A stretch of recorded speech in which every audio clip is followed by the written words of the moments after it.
Kami dari kelompok 4 kelas G mata kuliah Pabean dan Cukai yang beranggotakan Saya Nabil Arkam Zaidan dengan NIM 282. Saya Kevin Prima Diagnado dengan NIM 286. Saya Novena Cahyani dengan NIM 287. Dan saya Evin Indita dengan NIM 291. Di sini kami ingin menjelaskan beberapa materi mengenai Bea masuk, cukai. Pajak dalam rangka impor. Dan cara penghitungan PPN dan PPNBM. Yuk. Mari kita bahas. Pernah gak sih kamu beli barang dari luar negeri? Nah, ternyata setiap barang yang masuk ke Indonesia itu nggak langsung bisa dipakai, tapi ada yang namanya pungutan impor. Jadi sebenarnya negara itu dapat pemasukan dari mana aja sih saat barang impor masuk? baik, saya akan menjelaskan mengenai impor. Jadi impor adalah kegiatan memasukkan barang dari luar negeri ke dalam daerah pabean suatu negara. Nah, kalau di Indonesia tuh daerah pabean meliputi wilayah perairan, wilayah darat, dan juga ruang udara yang berada di bawah kedaulatan Indonesia. Nah, kegiatan impor itu dilakukan untuk memenuhi kebutuhan barang dalam negeri, baik untuk dikonsumsi masyarakat, bahan baku industri maupun barang modal. Kemudian ada pungutan impor. Nah, pungutan impor itu dibagi menjadi 3, yaitu ada bea masuk, cukai, dan juga pajak dalam rangka impor. Saya akan menjelaskan mengenai bea masuk. Jadi bea masuk itu adalah pungutan negara yang dikenakan terhadap barang yang diimpor dari luar negeri ke dalam daerah pabean Indonesia, yang tujuannya itu untuk mengatur dan mengendalikan arus barang, kemudian menambah penerimaan negara, dan juga menciptakan persaingan usaha yang lebih seimbang antara produk dalam negeri dan juga produk luar negeri. Baik, saya akan menjelaskan gimana cara menghitung bea masuk. Nah, rumusnya itu bea masuk yaitu tarif bea masuk dikali dengan nilai pabean. Nah, di sini diketahui nilai pabean barangnya itu 100 juta dan tarif bea masuknya itu 10%. Kalau kita masukkan bea masuknya 10% dikali dengan nilai pabean barangnya 100 juta.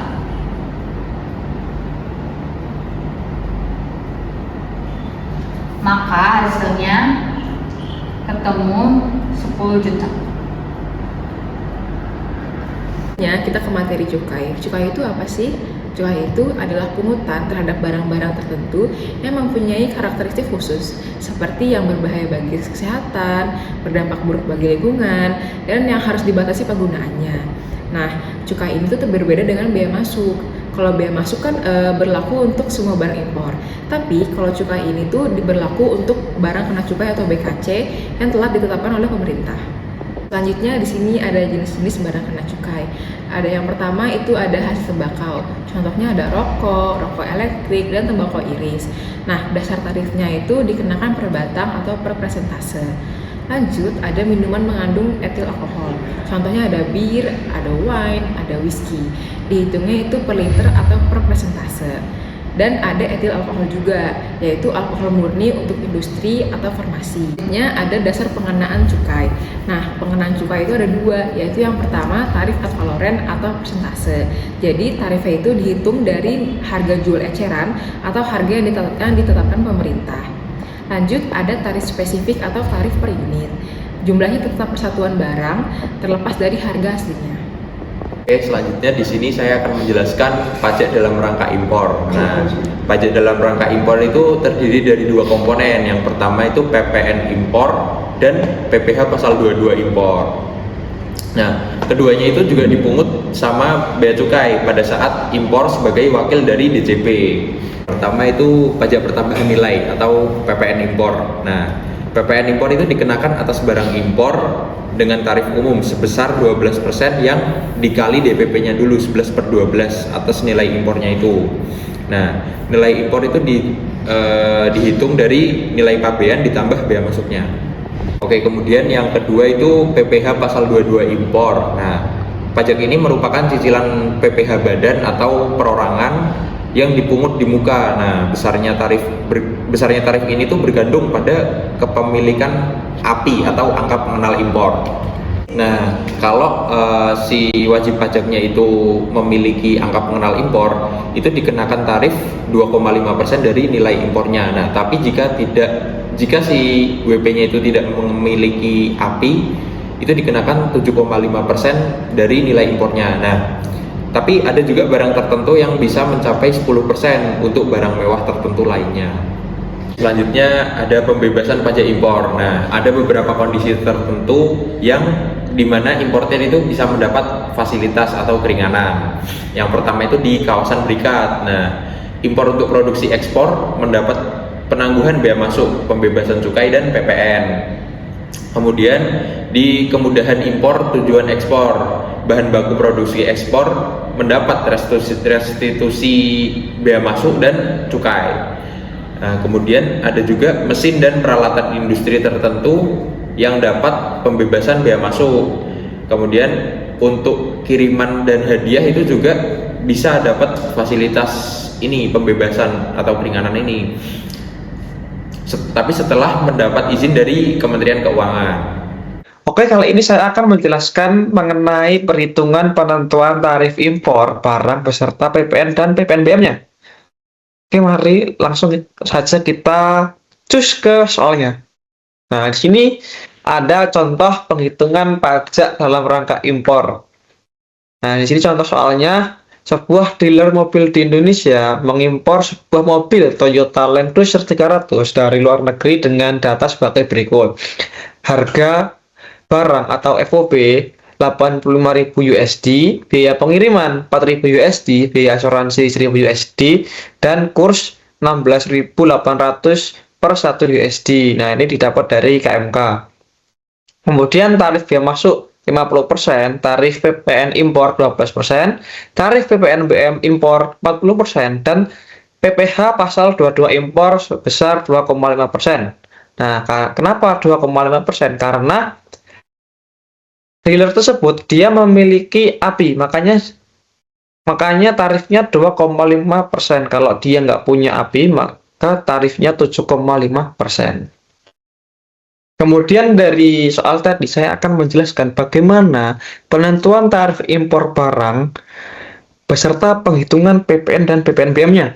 Nah, ini untuk penentuan tarif impornya kita tuh tentuin dulu nilai pabean. Nah, di nilai pabean ini ada CIF. Apa itu CIF? CIF itu adalah cost, insurance, dan freight. Cost-nya itu 85.000 USD, freight-nya 4.000 USD, dan insurance-nya 1.000 USD. Nah, di sini ketemu 90.000 USD. Sedangkan kurs rupiahnya 16.800. Nah, kemudian kita ubah nih USD ke rupiah. Nah, gimana caranya? Caranya adalah 16.800 dikali dengan 90.000 USD. Nah, ketemu di sini 1.512 juta. Nah, kemudian kita hitung nih biaya masuknya. Tadi kan udah ada ya bahwa biaya masuknya itu sebesar 50%.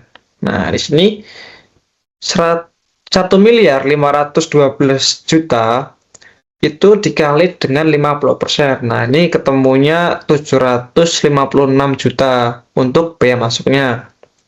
Nah, ini sebenarnya juga ada cukainya. Tapi karena cukai itu untuk pemerintah mengendalikan suatu barang, makanya itu barang itu terkena cukai. Tapi karena barang ini bukan termasuk barang yang harus dikendalikan pemerintah untuk konsumsinya, maka dia tidak perlu dikenakan dengan cukai. Nah, terus kita tentuin ini nilai impornya.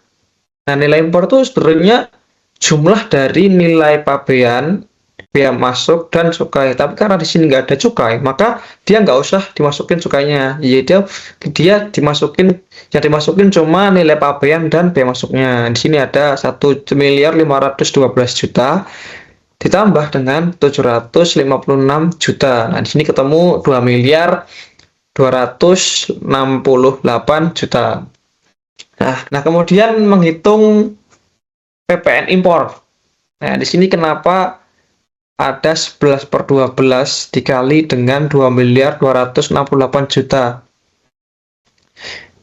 Ada 11/12 karena untuk menyamakan nilai PPN 12% dengan 11%.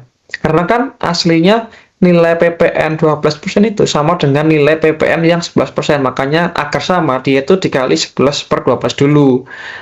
Nah, di sini 11/12 dikali dengan 2.268 juta, ketemu 2.079 juta. Nah, di sini kan udah dapat nih DPP-nya. Nah, kemudian kita kali PP untuk PPN-nya. Nah, di sini 2.079 juta dikali dengan 12%. Nah, di sini ketemu 249.480.000. Nah, terus kemudian setelah kita menghitung PPN impor, kemudian kita hitung PPN BM. Nah, apa sih itu PPN BM? PPN BM adalah pajak pertambahan nilai barang mewah. Jadi, yang dikenakan PPN BM itu khusus untuk barang mewah.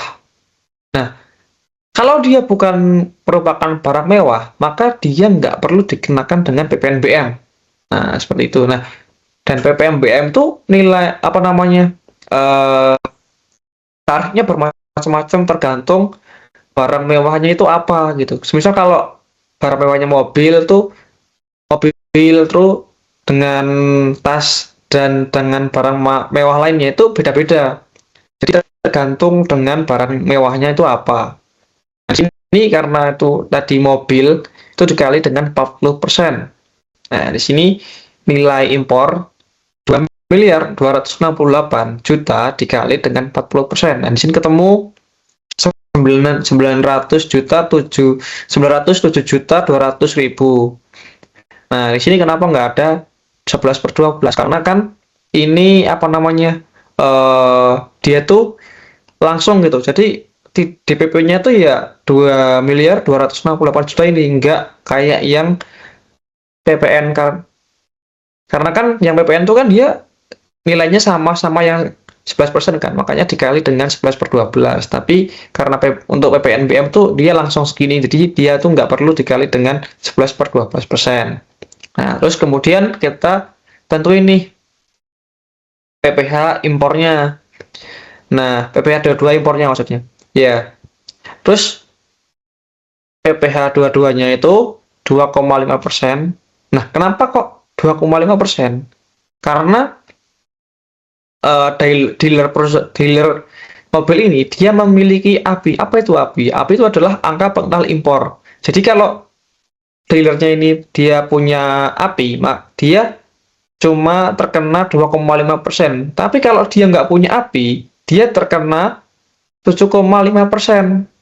Seperti itu. Nah, di sini 2,5% dikali dengan 2.268 juta, ketemu 56.700.000. Nah, terus kemudian kita total untuk semua pungutan impornya. Yang pertama itu ada biaya masuk 756 juta. Kemudian PPN 249.480.000. Kemudian PPN BM 907 juta 200.000. Kemudian PPh dua-duanya 56.700.000. Nah, di sini totalnya 1.969.380.000. Nah, seperti itu. Jadi pungutan untuk barang ini adalah pungutan impor untuk barang ini adalah sebesar 1.969.380.000. Nah, ini seperti itu.